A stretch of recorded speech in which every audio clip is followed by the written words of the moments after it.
느헤미야 4장. 산발랏은 우리가 성벽을 다시 쌓아 올리고 있다는 말을 듣고 노발대발하며 유대인들을 비방했다. 그는 사마리아인 측근들과 군대 앞에서 거침없이 말했다. 이 비천한 유대인들이 지금 무엇을 하는 거냐? 하룻밤 사이에 모든 것을 정상으로 되돌릴 수 있다고 생각하는 건가? 생각만 하면 건축자재가 나온다더냐? 옆에 있던 암몬 사람 도비아도 합세했다. 그러게 말이오. 도대체 무엇을 쌓겠다는 거지? 여우 한 마리만 올라가도 무게를 이기지 못하고 산산이 무너져 버릴 텐데. 느헤미야는 기도했다. 사랑하는 하나님, 우리의 기도를 들어주십시오. 우리가 이토록 멸시당하고 있습니다. 제발 저들의 조롱이 저들 머리 위로 되돌아가게 해주십시오. 저들의 원수들이 저들을 붙잡아서 다시는 돌아올 수 없는 땅에 전리품으로 끌고 가게 해주십시오. 저들의 죄악을 용서하지 마시고 저들의 죄를 없애지 마십시오. 저들이 건축자들을 모욕했습니다. 우리는 성벽을 보수하고 쌓는 일에 속도를 냈다. 백성이 마음을 다해 일하여 성벽 전체가 금세 하나로 이어졌고 높이도 목표치의 절반에 이르렀다. 산발락과 도비아와 아랍 사람과 암몬 사람과 아스돗 사람들은 예루살렘 성벽 보수가 아주 순조롭게 진행되고 있으며 성벽의 끊어진 곳들이 메워지고 있다는 소식을 듣고 몹시 화를 냈다. 그들은 예루살렘과 싸워 최대한 분란을 일으키기로 머리를 맞대고 결의했다. 우리는 하나님께 기도하면서 맞섰고 하루 종일 보초를 세워 그들의 공격에 대비했다. 그러나 머지않아 유다에 이런 말이 나돌았다. 건축하는 자들은 지쳤는데 쓰레기 더미만 쌓여간다. 우리도 어쩔 수 없다. 이 성벽을 쌓을 수 없다. 그러는 동안 우리의 원수들은 다음과 같이 떠들고 다녔다. 저들은 누가 자신들을 공격했는지도 모르겠지. 쥐도 새도 모르게 우리가 쳐들어가 저들을 닥치는 대로 죽이자. 그러면 공사가 중단되겠지. 그들과 이웃하여 사는 유대인들이 계속 소식을 전해왔다. 그들이 우리를 포위했습니다. 이제 곧 공격할 것입니다. 우리는 이 말을 적어도 10번은 들었다. 그래서 나는 성벽의 가장 취약한 곳에 무장부처를 세우고 칼과 창과 활을 든 사람을 검은별로 배치했다. 나는 상황을 살핀 뒤에 일어나서 귀족과 관리와 다른 사람들에게 말했다. 그들을 두려워하지 말고 크고 두려우신 주님을 기억하십시오. 그리고 여러분의 형제와 자녀와 아내와 집을 위해 싸우십시오.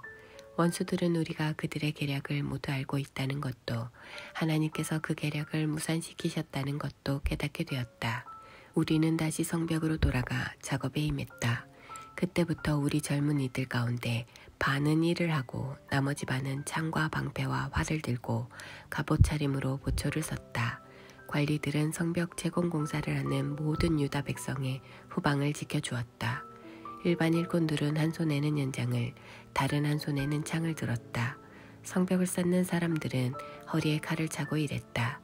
나는 제때 경보를 울리기 위해 나팔수를 곁에 두었다. 나는 귀족과 관리와 다른 사람들에게 말했다. 공사가 워낙 커서 우리가 서로 성벽을 따라 흩어져 있습니다. 나팔 소리가 들리거든 소리 나는 곳으로 달려와 합류하십시오. 하나님께서 우리를 위해 싸우실 것입니다. 우리는 동틀 때부터 별이 뜰 때까지 일했고 우리 가운데 반은 창을 들고 일했다. 나는 또 백성에게 이렇게 지시했다. 밤에는 각 사람이 조수들과 함께 예루살렘 안에 머무르며 보초를 서고 낮에는 일을 하십시오. 나와 내 형제와 내 일꾼과 나를 지원하는 보초를 비롯한 우리 모두는 옷을 입은 채 잠자리에 들었고 물을 들어갈 때도 손에서 창을 놓지 않았다. 5장. 여자들을 포함한 모든 백성이 동포 유대인들에게 거세게 항의했다. 어떤 사람들은 이렇게 말했다. 우리는 가족이 많으니 살아남으려면 양식이 필요합니다. 다른 사람들은 이렇게 외쳤다. 입에 풀칠이라도 할 만큼 곡식을 얻으려면 우리 밭과 포도원, 집을 저당 잡혀야 합니다. 또 다른 사람들은 이렇게 말했다. 왕에게 세금을 내려면 우리 밭과 포도원을 저당 잡히고 돈을 빌려야 합니다. 보다시피 우리는 유대인 형제들과 똑같은 살과 피를 가지고 있으며 우리 자녀들도 그들의 자녀들과 다를 바 없습니다. 그런데도 우리는 이제 자녀들까지 종으로 팔아야 할 처지가 되었습니다. 우리 딸들 가운데는 이미 팔려간 경우도 있는데 우리 밭과 포도원이 다른 사람 소유이니 어쩔 도리가 없습니다. 그들의 항의와 불만을 들은 나는 정말 화가 났다. 그 내용을 신중히 생각한 끝에 나는 귀족과 관리들을 불러 꾸짖었다. 당신들은 형제를 갈취하고 있소. 이어서 나는 큰 회의를 소집하여 그 문제를 다루었다. 우리는 외국인에게 종으로 팔릴 수밖에 없는 유대인 형제들을 애써 값을 치르고 찾아왔소. 그런데 이제 당신들이 빚을 빌미로 그 형제들을 다시 종으로 팔고 있소. 우리더러 그들을 다시 사오라는 말입니까? 그들은 아무 말이 없었다. 무슨 말을 할 수 있겠는가? 이것은 정말 악한 짓이오. 당신들에게는 하나님을 경외하는 마음이 조금도 남아있지 않은 겁니까? 주변 나라와 우리의 원수들이 우리를 어떻게 생각할지 신경도 안 쓴단 말입니까? 나와 내 형제와 내 밑에서 일하는 사람들도 백성에게 돈을 빌려주고 있소. 이제 이자로 그들을 갈취하는 일은 당장 그만두어야 하오. 저당 잡은 백성의 밭과 포도원과 올리브 과수원과 집을 당장 돌려주시오. 그리고 그들에게 돈과 곡식과 새 포도주와 올리브 기름을 구워주고 받는 이자도 탕감해 주시오. 그들이 말했다. 모두 돌려주겠습니다.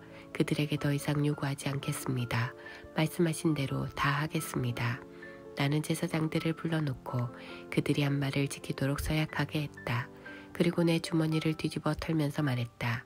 누구든지 이 약속을 지키지 않는 자는 하나님께서 그의 주머니와 집도 이렇게 뒤집어 털어버리실 것이요. 모두가 전심으로 예, 우리가 그렇게 하겠습니다. 하며 하나님을 찬양했다. 그리고 그들은 그 약속을 지켰다. 나는 아닥사스다 왕 20년에 유다 땅 총독으로 임명받아 아닥사스다 왕 32년까지 12년 동안 총독으로 있었지만 나와 내 형제들은 총독으로서 받아야 할 녹을 받지 않았다. 내 전임 총독들은 양식과 포도주를 사기 위해 하루에 은 40세겔, 약 0.5kg씩을 백성에게서 거두어들여 그들을 착취했고 그 아랫 사람들도 무자비하게 백성을 괴롭혔다. 그러나 나는 하나님을 두려워했으므로 그런 일을 절대 하지 않았다. 그보다 내가 한 일은 성벽을 쌓는 일이었다. 내 모든 부하들도 성벽을 쌓는 데 몰두했다. 우리는 사리사욕을 채우고 있을 시간이 없었다. 나는 내 식탁에서 유대인과 관리들 150명을 먹였고 그 외에 주변 나라에서 오는 사람들도 있었으므로 날마다 황소 1마리, 기름진 양 6마리, 닭 여러 마리를 준비했다. 열흘에 한 번씩은 많은 양의 포도주도 마련해야 했다. 그런데도 나는 총독이 받아야 할 녹을 받지 않았다. 백성의 삶이 이미 몹시도 힘겨웠기 때문이다. 나의 하나님, 제가 이 백성을 위해 행한 모든 일을 기억하시고 제게 은혜를 베풀어 주십시오. 6장. 내가 성벽을 다 쌓아 올려 더 이상 성벽에 끊어진 곳이 없게 되었다는 말이 산발락과 도비야, 아랍 사람 게셈을 비롯한 우리 원수들의 귀에까지 들어갔다. 아직 성문의 문짝은 달지 않은 상태였는데 산발락과 게셈이 내게 전가를 가져왔다. 오노 골짜기 그비림으로 오시오. 거기서 좀 봅시다. 나는 그들이 나를 해치려고 수작을 부리는 것을 알고 심부름꾼을 돌려보내며 다음과 같이 전했다. 나는 지금 큰 공사를 하고 있어 내려갈 수 없소. 어찌 이 일을 중단하고 당신들을 보러 간단 말이오. 그들은 4번씩이나 같은 전가를 보내왔고 그때마다 나도 같은 답변을 했다. 5번째에도 산발랏은 같은 내용의 편지를 봉하지 않은 채 같은 심부름꾼을 시켜 보내왔다. 당신과 유대인들이 반역을 꾀하고 있다는 소문이 여러 민족들 사이에 돌고 있고 게셈도 그것이 사실이라고 말했소. 당신들이 성벽을 쌓는 것도 그러한 이유에서라고 말이오. 당신이 왕이 되려고 하고 있으며 유다에 왕이 있다고 예루살렘에 공포하기 위해 예언자들까지 세웠다는 말을 들었소. 이제 이 일은 모두 왕의 귀에 들어가게 될 것이오. 그러니 우리가 함께 앉아 대화할 필요가 있지 않겠소. 나는 심부름꾼을 돌려보내며 다음과 같이 전했다. 당신의 말은 사실 무근이오. 모두 당신이 꾸며낸 것이오. 그들은 우리를 위협하여 성전 건축을 그만두게 하려고 했다. 저들은 포기할 것이며 절대 공사를 끝마치지 못할 것이다. 이것이 그들의 생각이었다. 나는 기도했다. 하나님, 제게 힘을 주십시오. 그 후에 나는 무헤다벨의 손자요 들라야의 아들인 스마야를 그의 집에서 은밀히 만났다. 그가 말했다.